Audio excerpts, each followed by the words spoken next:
Thank you for joining me. Today we're going to be talking about the CS3D imaging software, and the case we'll be using is a 8100 3D case that is an 8x9 taken in standard mode at 150 microns.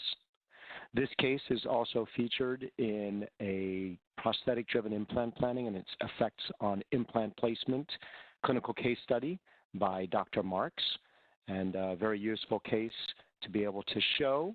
Additionally, he goes further into this one and shows how the protocol comparison using our prosthetic-driven implant planning module allows for 3 visits versus a traditional methodology that allows for 6 visits.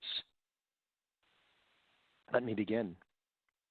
The CS3D imaging software, as you can see here, is opened up to the curved slicing tab. This is the most popular tab that allows for views looking down onto the teeth, an axial view, a curvilinear view over here on the right, following the arch of the patient, and down below, a transaxial view.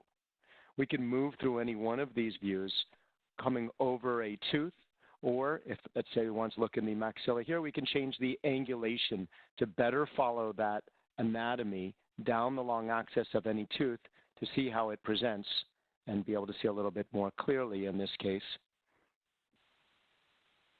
Exactly that anatomy in this case. We could see the thin buccal plate, the palatal plate, the apical anatomy of the tooth, and what looks like the results of some bruxism. Once we have this, we can use the software very effectively, just clicking to the area we want to visualize, changing our angulation, and coming down that area to pick the area where we want to place an implant. Our implant planning can work as simply as clicking on your implant placement tool, picking the area where you want an implant to start, and picking the area where the distance where you want the implant to end. It will then go through, excuse me, based on the implant selection, in this case, Zimmer Dental, but you can choose from one of the 70 implant manufacturers that we have in our database, and you can go through any one of these and choose not just the implant manufacturer, but the subsystem within that. So we have lots of different manufacturers in here, and each one of these will have subsystems underneath each one of those, allowing you to choose the implant system that works best. But as you saw that I chose that implant location, it makes the suggestion from the implant library that I've selected of a 13 by 4.06. I can select OK, and I can see that implant in that area. Once I have that implant placed, I can choose to make that implant wider, 4.7, 4.72, all the way up to 5.97, where now you see the implant change from purple to yellow. And these do match the color that is in the surgical guide kit that comes from these implant companies. Additionally, I can modify this to make this implant longer or shorter based on the implant choices available from that system. That's a very easy way to place an implant. I'd like to show you a more comprehensive way, not more difficult, but more comprehensive.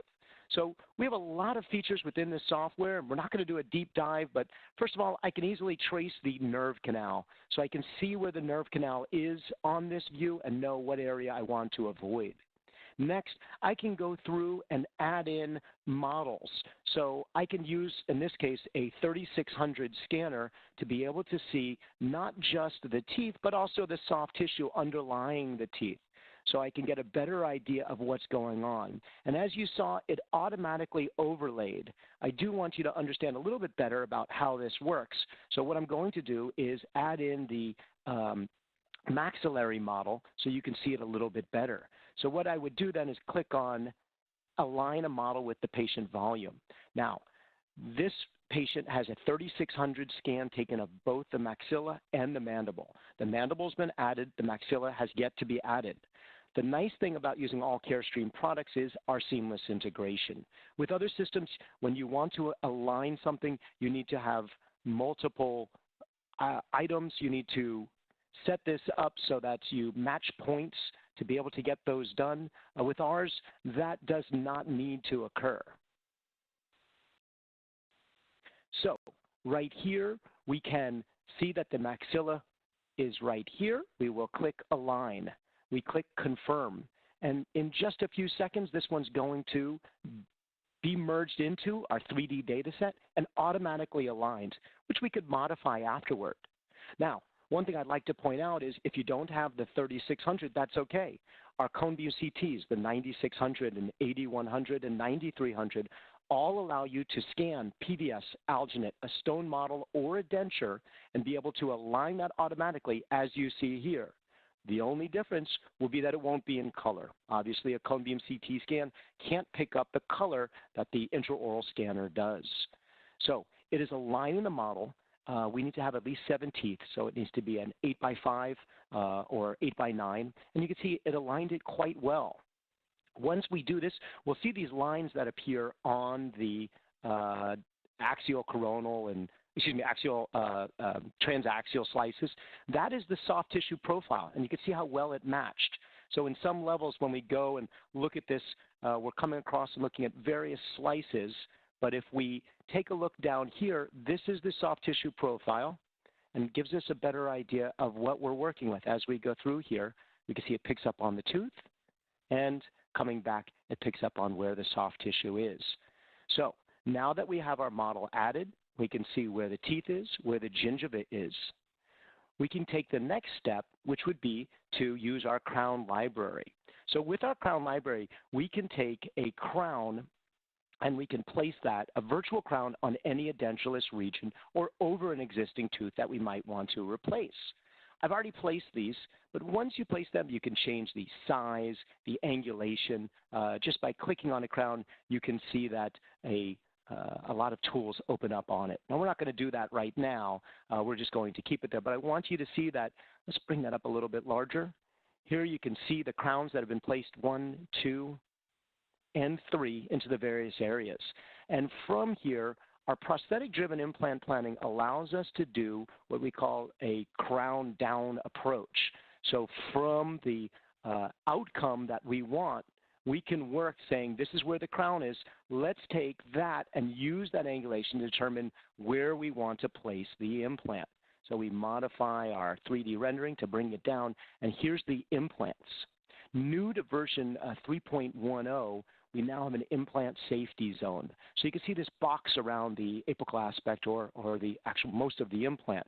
And that box is going to let us know if we're in the safety zone. Should we be getting close to an adjacent implant? Should we be getting too close to a nerve? That box will turn from a clear over to a red color. So what are we doing exactly with this implant planning? I make it look very easy by just clicking on the buttons, but let's take this implant right here that I'm making blink, and let's remove it and start this up one more time to show you the difference between what we did before and what we do now. So once we work with one of these crowns, in this case number 30, I can say center back on crown, and here I am on that crown. When I click the implant icon, if your eyes focus right here, you'll notice that when I click it, a blue circle appears underneath it. It's locking me down to that crown. So when I start my first click and I go to choose my distance, you'll notice it also has underneath it the angulation at which I'd be coming off this crown. So I can choose to have no angulation or whatever angulation I want. Now I go to place this implant,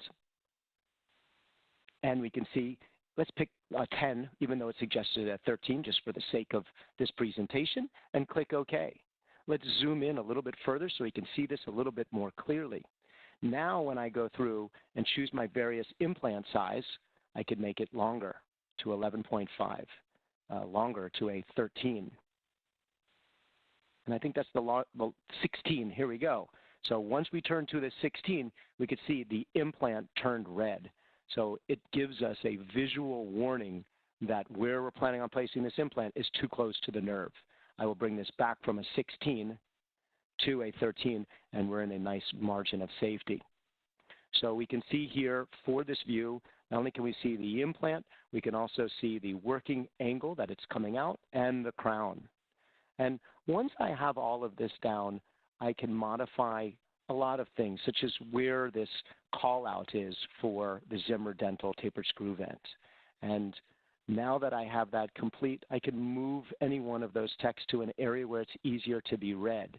Because the last part of this is not just the planning, but we find that it's very important for patient presentation to be able to get this where you want so that you can present this to the patient and they can understand your treatment plan. So the last part of this that I think is very important to show is our implant planning module, which is the implant planning report. So once I've lined these up to where I want them to be, I can choose an angle, and then I can click on my implant planning report. Now in this case, I've already copied over the text for the diagnostic notes, but you could easily copy this over from your practice management software with a simple copy and paste. I click OK, and it's going to be generating a report. It's going to grab all of these images, and then it will dedicate a single page for each one of the implants. And if you look down here in the lower left-hand corner, you'll see that it also is going to grab not just the 3D rendering and the angle that I've chosen for it to show at, but it's also going to grab an occlusal view of the maxillary model and the mandibular model, 1 and 2. And then it puts this all into an interactive Adobe Acrobat PDF, a portable desk format. In other words, something that everyone has and is able to open on their computers. So you'll see now that I've got my images coming in. I can select other images if I want that I've captured images of if I wanted to replace them. But you can see my implant sites 1, 2, and 3, 1, 2, and 3 are for implant sites 18, 14, and 30. And that these are catalog length and catalog diameter, and there's my notes.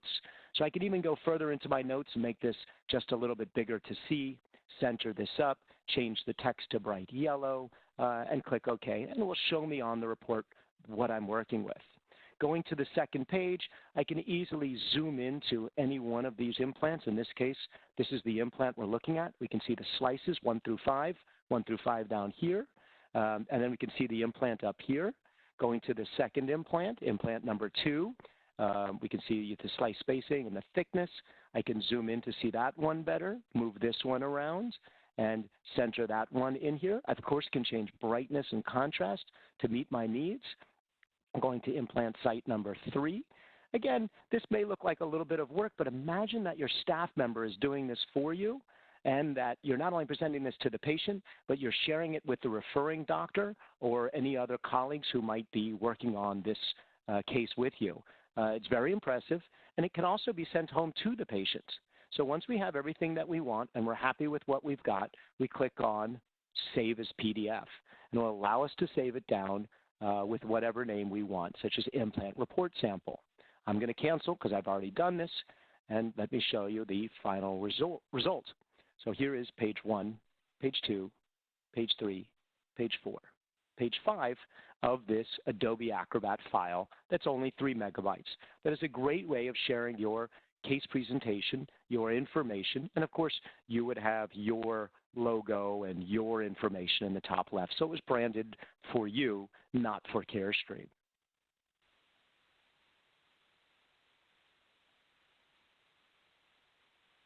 So very powerful features within our software. There's much more you can do. And we'll be releasing very soon our Blue Sky Plan integration. So if you do have our prosthetic-driven implant planning module and you have Blue Sky loaded, you will have this icon within the software when you're on version 3.10. Again, you need the prosthetic-driven implant planning module, and there will be no extra cost for this integration. But when you click on the Blue Sky Plan logo, your model alignment, your nerve canal, your crowns will all be placed in there, and there will be a placeholder for where your implants are currently, so you can angulate and place implants using Blue Sky implants, what comes in their software, to match the angle that you've chosen within our software. So you don't have to replan again very much. You save your work, and it is easily and quickly implemented into the Blue Sky software. As you can see here, it loads up the DICOM data set and loads up the other items that I've mentioned into the Blue Sky software, and you're ready to plan and print a surgical guide Lab Pronto allows you to do this for only $49. So ease of integration, seamless between the STL and the cone beam data sets, the CAD-CAM intraoral scanners, or the ability to scan objects with our systems, the integration with surgical guide creation, and a very powerful feature set that allows you to see so much more and to be able to work with these in a very comprehensive and functional way so that you can meet your needs and see very quickly all of this data in here. Excuse me, in this case, the crowns have not come through. Maybe that is a future release. I apologize. Thank you very much for your time, and we hope that you select Carestream Dental. If you'd like to learn more about our software, please visit us at carestreamdental.com, or if you'd like to learn more and be more educated on the software, please visit us at carestreamdental.com/learn3D for lots of educational videos that can be found on the bottom of the web page.